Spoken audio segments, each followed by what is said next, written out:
What's up guys? Welcome back to my channel. So this is Eric Kawaling and today pag-usapan natin ngayon ang isa sa pinaka mainit na business model sa ngayon. Ito yung tinatawag na SaaS or Software as a Service. Ngayon, to be completely transparent with you guys, I haven't scaled my business yet to 100 clients kasi mas nakafocus ako ngayon sa affiliate marketing kasi naman gusto ko kumita ng nagpo-promote lang and hindi ko na iniisip yung mga all abouts ng mga clients ko. Pero if ever man na magkaroon tayo ng client, so tinatanggap ko naman yon. Pero kahit affiliate marketing pa lang, ang pinaka-focus ko sa ngayon, gamit yung software na ipapakita ko sa inyo ngayon, I've already earned around 1,500 US dollars or let's say 90,000 pesos by simply leveraging this platform. Not bad, di ba? Extra income na malaki ang naitutulong. Pero here's the bigger picture. Ginagamit ko ang platform na ito at pwede nyo ring gamitin para mag-run ang inyong sariling SaaS business at kumuha ng clients. At alam mo ba, napakaraming tao ang kumikita ng malaki dito. Let me give you a concrete example. Meron akong client before, ginagamit niya ang exact model na ituturo ko sa inyo ngayon. Meron siyang around 15 to 30 active clients a month. So dahil sa SaaS business model na ito, kumikita siya ng around 300,000 pesos to 2 million pesos a month. Yes, you heard that right. That's around $6,000 to 30,000 US dollars monthly. Ganyan kalaki ang potential ng industry na ito. Ang SaaS or Software as a Service ay mabilis na nag-overtake kaysa sa traditional social media marketing. Bakit? Kasi tayo bilang as mga SaaS marketers, hindi natin kailangan maningil ng sobrang mahal at hindi natin kailangan mapagod sa mga done-for-you services. Kasi kagaya kasi ng mga traditional agency, ikaw gagawa ng graphics, ikaw sasagot sa mga comments, ikaw rin magsiset up ng mga ads nila. Super time-consuming. You are trading your time for money. Pero sa SaaS, we simply give our client to the software platform. Binibigay natin sa kanila yung mga tools, yung login credentials, para sila na mismo gumawa ng marketing nila. Once na mag-sign up sila at mag-login sila, halos wala ka na talagang legwork. Passive income na siya. Kaya ito yung pinaka perfect business model kung gusto mo magkaroon ng time freedom at gawin yung mga bagay na love mo. So in this video, ipapakita ko sa inyo kung paano nga ba natin masisimulan ang SaaS business gamit ang Go High Level platform. At ipapakita ko rin sa inyo ang sarili kong white label brand na tinatawag kong Viral Pipes. Pero teka lang, bago tayo mag-dive deep sa tutorial, meron akong very important announcement. Kung pinapanood mo ito ngayon, starting from December 22, 2025, mag-i-start kasi ang kanilang holiday promotion. So ano nga bang offer? 50% off for the first 3 months. So, for example, ang kukunin mo ay starter plan. Normally kasi ang starter plan is around $97. Makukuha mo lang siya ng $48.50. Kung unlimited plan naman yung kukunin mo, normally ay $297 siya, makukuha mo na lang siya ng $148.50. Kapag pro plan naman yung kukunin mo, normally, $497 siya. Ngayon, magiging $248.50 na lang siya per month. Okay? And ang promo ay mag-end ng December 28th. So meaning, kung December 22 mo to mapapanood, 7 days na ang promo. Kaya I suggest na makuha mo na siya ngayon para matest mo na siya at as soon as possible na nakuha mo siya, syempre, as soon din na matitest mo siya at so as soon din as possible para kumita ka at ma-automate mo yung business mo. Okay, so clear na tayo dyan. Balikan na natin ang video para maipakita ko sa inyo kung gaano ka-powerful ang software na ito. So, andito tayo ngayon guys sa Go High Level. And kung mapansin nyo, nandito tayo ngayon sa SaaS Configurator. And dito mo ma-create yung mga plans na gusto mong i-offer sa mga clients mo. So, ngayon, makukuha mo lamang itong SaaS Configurator na ito kapag nag-purchase ka ng $497 na plan. Pero since ngayon nga, may promo siya na 50% discount, makukuha mo na lang siya ng $248.50. Okay? Pwede ka magbigay dito ng mga plans sa mga clients mo. Pwede ka dyan maglagay ng 3 plans, 4 plans, ikaw bahala. Pero most of the time, ginagawa ko is 3 plans. So, pwede ka dito maglagay ng mga price na gusto mo. Pwede ka dito maglagay ng $197, $297, $497 a month. Ikaw bahala. And pwede ka din dito maglagay ng mga yearly plans. So, ganun siya kaganda. And syempre, kung magbigay ka ng 3 plans, most of the time, pinipili ng mga tao yung mga nasa gitna. Kasi I suggest maglagay ka dyan ng 3 plans and pwede mo din ma-edit dito yung kanyang currency. So paano nga ba siya na guys nag-work? For example, bumili na siya sa inyo ng plan. Pwede mo siyang gawan ng sub-account. Okay? Once binigyan mo na siya ng username and password, doon siya mag-login. So sa kanya lang yun. Isa sa mga pinaka nagustuhan ko sa platform na ito ay pwede mong ilagay yung sarili mong logo. Okay? For example, nag-login na yung mga clients mo dun sa website mo, hindi nila malalaman na ito ay Go High Level dahil nga winite label mo siya. Okay? And isa pa sa mga nagustuhan ko dito is pwede mong i-change yung kanyang domain name. So, ikaw bala kung ano nga ba yung domain na gusto mong ilagay dito. For example, ito na HYDRZN, pwede mong ilagay doon hydrzn.com, parang ganun. So, doon mag-sign in yung mga clients mo. Hindi nila malalaman na ito pala ay isang Go High Level. And binibigyan mo siya ng chance na magamit yung mga features ni Go High Level, kagaya ng for example ng Launchpad. Pwede nila i-connect dito lahat ng mga kanila mga like WhatsApp, chat widget nila, i-download nila yung app, etc. Okay? And syempre, meron tayo dito yung tinatawag na dashboard na kung saan makikita nila dito yung kanilang ilan na nga ba yung mga kinita nila. Okay? Or ilan na nga ba yung mga clients nila. And syempre, conversations, dito nila makikita lahat ng mga conversations. Like for example, kinonect nila yung Facebook, Instagram, WhatsApp, at kung ano-ano pa. So, in just one dashboard lang, makikita na nila lahat ng mga messages from iba't ibang social media accounts. And meron tayo ditong calendars na kung saan makikita nila dito lahat ng kanilang mga appointments and even yung kanilang Google Calendars nakakonect dito. Dito na nila makikita lahat ng mga contacts na nag-subscribe sa kanila or nag-sign up sa kanilang website. So, matatrack mo lahat talaga dito ng mga contacts mo. Makikita mo dito yung kanilang emails, phones, name, or any contact fields na gusto mong ilagay dito. And dito naman tayo guys sa opportunities. Dito naman sa opportunities guys, dito matatrack yung kanilang mga stages ng mga clients mo. Okay, so pwede nila dito ilagay kung new lead ba siya or contacted na ba siya or paid subscriber na ba. Pwede mo siya i-move dito. So hindi ko siya i-move dahil possible kasi na may automation na ako na set up dito wherein pag minove ko siya, may magsisend sa kanyang email, parang ganun. So hindi ko na siya i-move. So ipapakita ko lang sa inyo kung ano nga ba yung pwede mong gawin dito sa opportunities. Dito naman tayo guys sa payments. Dito mo naman makikita yung mga payments and pwede nilang ma-connect dito yung kanila mga payment provider kagaya ng Stripe. Basta guys, marami dito mga options. Okay, so pwede nila dito i-connect yung mga payment provider para makapag-pay yung mga clients sila or clients mo.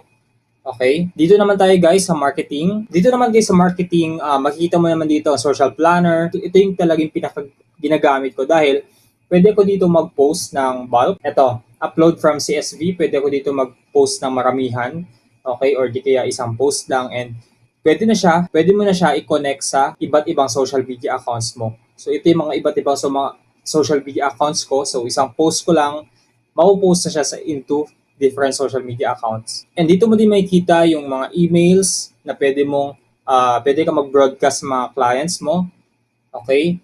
Sa mga contacts mo, ma-send mo sa mga clients mo. And nag-skip pala ako guys, meron din tayo ditong AI agents na kung saan pwede mo i-set up dito yung mga AI agents mo na kung saan automatic nang sasagot ng mga calls mo o di kaya mga chat messages mo or di kaya email. So, pwedeng AI na lahat ang sumagot doon. Dito naman tayo guys sa automation. Dito mo naman ma-automate lahat ng mga paulit-ulit at mga mahihirap na processes. So, ito talaga guys yung pinaka-game changer or alam mo yun, makakasave ka talaga ng time dito. Dahil papakita ko sa inyo kung anong example ng automation. So, hanap tayo dito ng pinakabago. So, for example, ito. So, example guys ng appointment confirmation and reminders. So, for example, sa calendar na book a call. So, kapag may nag-book, or ito kasi yung trigger natin na kapag may nag-book, okay, so mag-update yung appointment niya, appointment status niya into new, okay, and ma-notify ka na may nag-book sa calendar mo. And also, mag-create siya ng opportunity, kagaya ng pinakita ko sa inyo kanina na opportunity. So mag-create siya doon ng opportunity na, uy, itong tao na to nag-book siya. For example, di ba kanina may new lead, may contacted, may paid subscribers. So for example, nag-create siya ng, nag-sign up siya ng form, so doon siya sa new lead. Okay? Pagka-book niya, pwede na siya mapunta doon sa stage na book. Okay? So mamumove yung opportunity na yon, tawag doon opportunity. So pag mamumove yung opportunity na yon from new lead to book, sa book. Okay? So depende sa pag-set up mo. Okay? So for example, nag-create siya dito ng opportunity. So ito yung mababago sa kanya. Okay? So dito naglagay ako dito ng another tag na kung saan matatag siya as client's demo book. Okay? And syempre, after that, mapupunta siya dito, magsisend ng email sa kanya. Okay? And ang next dun is mag-change yung status niya into confirm. Okay? And then mag-wait siya ng 1 day and mag-email ulit dun sa client na yon or sa taong nag-book na yon, mag-email ulit sa kanya and mag-wait siya ng 1 hour and mag-send ulit siya ng another email. So imagine mo guys kapag ginawa mo yun na manual, sobrang tagal nun. Eh isipin mo mag-wait ka pa ng 1 day, 1 hour. Paano kung sabihin natin na sa 100 na tao yung i-contact mo? Malamang sa 1 day hindi ka pa tapos dahil nga ginagawa mo yun manually. Dito, automated na siya lahat. Okay? So, isi-set up mo na siya ng once, then mag-run na siya sa background. And ang maganda dito, kapag sinet up mo siya sa software and hindi ka nag-hire, for example, i-compare mo siya sa tao, ang tao napapagod, pero ang software, tuloy-tuloy lang ang kanyang pagtakbo. Ngayon guys, pumunta naman tayo dito sa sites. Ngayon, sabihin natin na dito muna tayo sa funnels. So, pwede sila dito guys mag-create ng funnels and mga websites. So, mag-create ng blank, pwede ka mag-create ng funnel AI, maglalagay ka lang ng prompt mo, and once na after mo maglagay ng prompt, siya na magdi-design ng website mo. So, napakaganda guys. And syempre, pwede din dito ng maghanap ka ng mga templates na gusto mo. Okay? So, sige, try natin itong funnel AI. So, pero before that, papakita ko muna sa inyo yung mga templates, okay? So, ngayon, pwede mong gawin tong upsell sa kanila na kung saan pagka-subscribe nila sa inyo, sabihin mo, sige, gagawan kita ng site, dagdag ka lang ng 10,000 pesos, then pwede ka maghanap dito guys ng mga templates na gusto mong i-edit, okay?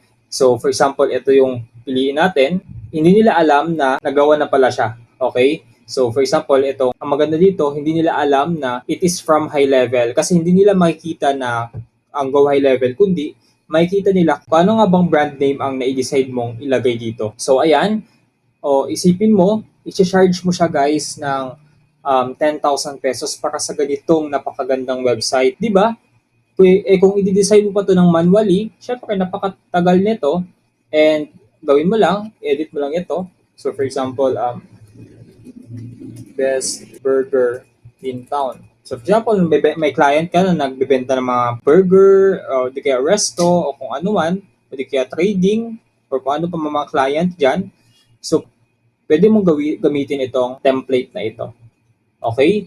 And pwede mo dyan i-edit yung mga layout niya, yung mga logo, etc. Okay?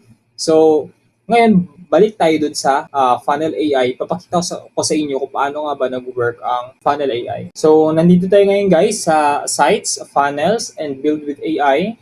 So, sabihin natin ang client mo ay isang resto. Okay, so ang ilalagay mo lang dito, pwede ka pumili sa assist or build. So, sabihin natin build. Okay, kasi dito sa assist, maghahanap pa dyan ng ng mga niche. Pero dito, i-explain mo lang kung ano nga ba yung gusto mo. So for example, ang client mo is all about sa nagbebenta ng burger. So ilagay mo dito ang prompt mo. For example, create a website. So for example guys, ito ang prompt mo. Okay? Then send ko lang. So ayun guys, tapos tayo. Nag-type ka lang ng prompt. Siningil mo yung client mo ng 10,000 pesos at ito yung ginawa ng AI sa'yo. So, meron tayong small burger, $2, medium, $4, large burger, $8. Sinunod niya yung ating prompt. Okay? So, ito yung ginawa niyang website. So, hindi siya super ganda talaga, pero pwede na sa madalian. Okay? And syempre, sabi ko nga kanina, meron mga templates doon na pwede mong pagpili. Switch mo lang yung mga ibang images doon dahil may iba't ibang templates doon na pwede mong gamitin sa iba't ibang mga niche. Okay? So, no need ka na mag-create into scratch. So, kung nagmamadali ka talaga and gusto mong super customize, gamitin mo yung Funnel AI. Pero kapag gusto mo yung professional, pumili ka sa mga templates and syempre, i-edit mo doon hanggang sa maging match sa gusto ng client mo. Okay? Then, once na tapos ka na mag-edit dito, save mo lang and then publish. And syempre, kapag mga US naman yung mga clients mo, mga international naman, you can sell even 50,000 pesos website or $1,000 website, $500 website. So, you name the price. Dito naman guys sa reputation, you can send review request sa mga clients mo. Lagay mo lang dito yung contact name niya and iba pa niya mga details. And also, you can set this up automated doon sa automation kanina na hindi sa mga workflows na yun. Na kung saan after nyo na meeting, pwede ka mag-send sa kanya ng review request. Okay? So, ganun siya kaganda. Lahat na mga mahirap na task, pwede mong automate dito. Okay? And syempre, the more na mas mataas yung reviews mo, the more na maganda yung reputation mo doon sa Google. Dahil kasi guys, itong reputation na to ay nakakonect siya sa Google My Business profile mo. Okay? So, and may AI pa pala ito guys na kung saan pwede siyang sumagot, mag-reply sa mga reviews ng mga clients mo. Okay? So, dito pala guys, meron pa pala tayo ditong tinatawag na memberships na kung saan pwede ka dito mag-create ng communities. Pwede ka dito mag-create ng mga communities na kung saan pwede mong mag-gather lahat ng mga clients or contacts mo. So, parang Facebook group siya. Or di kaya parang isang learning tab siya. Or parang school siya na website na kung saan dun sila. Isang site siya na kung saan nag-learn ang mga tao. So, dito sa platform na ito, kasama na siya. Okay? And syempre, media storage. Dito mo makikita lahat ng mga na inilagay mo sa website mo. And dito naman guys, reporting, dito mo naman makikita if ever na may mga na Google Ads ka, so dito mo makita lahat ng mga reports, mga conversions, etc. So, hindi mo naman kailangan na i-manual, ikaw yung gagawa ng lahat ng mga ito sa clients mo. So, bibigyan mo lang sa kanila yung login details mo. And syempre, pwede ka din gumawa ng video tutorial kung paano nga ba gamitin yung site mo na winite label mo dun sa pangalan na gusto mo, sa brand name na gusto mo, and sila na bahala ang gumawa dito sa platform na ito. And of course guys, pwede ka dito maglagay ng different links. Okay, so for example, na may knowledge base ka or di kayo yung viral booster na website, pwede ka dito maglagay ng mga tabs na gusto mong ilagay. Pwede mo dito ilagay. Okay? So mas matututo pa yung client mo kapag gumawa ka ng mga training sa kanila para no need na silang i-message ka sa messenger or di kayo text or call ka pa nila. So dito mo na ilagay lahat ng mga tutorials mo. So, all in all guys, ganun lang siya kadali. It really is as easy as high level. Rebranding it to your own like viral pipes and finding clients. Ako na nakafocus most of the time sa affiliate marketing, sa iba't ibang mga programs. At ikaw, pwede mo din siya gamitin sa affiliate marketing mo. Gumawa ka ng mga funnels using itong viral pipes or high level. Kagaya ko na kumikita ng 90,000 sa affiliate marketing, paano pa kaya kung gagayahin mo yung client ko na kumikita ng millions per month dahil full-time SaaS ang ginagawa niya? So the potential is limitless. Kasi guys, High Level is the number one platform in the world. Hands down talaga ako sa kanya. So madaling ibenta ang $197 a month or $297 a month dahil sa dami ng features na kapalit. I really hope na nakatulong itong video na to para ma-realize nyo ang opportunity sa SaaS. Now, paalala ulit sa promo. Kung desidido ka na simulan ang business na to, starting today na December 22, 2025, mag-i-start ang 50% off for the first 3 months. Imagine, makukuha mo ang unlimited plan, yung plan na kailangan mo para sa SaaS mode, sa halagang $148.50 lamang instead of $297.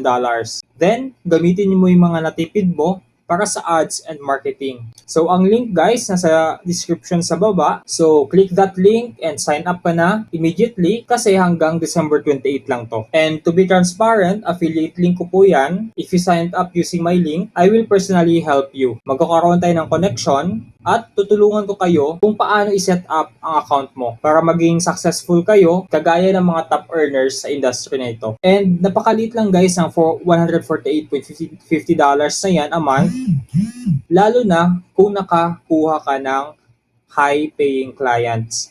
Kasi guys, ang $297 a month na yan, so for example, $148.50 mo a month mo siya makukuha ngayon and nag-charge ka ng $297 a month, so that's around 18,000 pesos a month sa client mo. Siya na mismo yung bumabayad ng software mo. And paano kung nakadalawang clients ka pa? Paano kung nakatatlo ka pa? And lalo na ngayon kapag nasa promo tayo ngayon na $148.50 lang siya and nakakuha ka kaagad ng isang client na $297 a month, yung 50% na yun is kita mo na, di ba? Then, i-ads mo siya and possible kapag nakakuha ka ng another client ulit, so that's another $297 pure profit mo na siya. And hindi mo na kailangan manual ka na mag-work talaga sa business niya. Dahil siya na magsiset up sa lahat. So ang kailangan mo lang is parang konting guide lang, konting tutorial. Pwede kang gumawa ng video then isend mo sa kanya. Pwede ito gamitin yung software na yan. And siya na ang magpapatakbo ng business niya. Pero sa'yo siya magbabayad monthly. Okay ba yun? Maganda ba? So that's it guys. Remember to like and subscribe for more content about SaaS, high level and viral pipes updates. Good luck and see you in the next video. And nga pala guys, meron tayong community dyan sa baba. Join kayo dyan para dyan tayo mag-usap-usap, mag-share ng mga wins, mag-share ng mga side hustles natin, mag-talk tayo ng mga AI, mga hobbies natin, sports, etc. So, join kayo dyan sa community. And, free lang yan guys. Well, hindi ako mag-charge sa inyo. And kapag ginamit nyo pala guys yung link dyan sa baba, magbibigay ako ng madami mga bonuses. And kung konti pala yung nakita nyo sa website ko, dadagdagan pa natin yan habang binibuild natin yung community natin. Okay? So, this is Eric Kawaling. See you next time.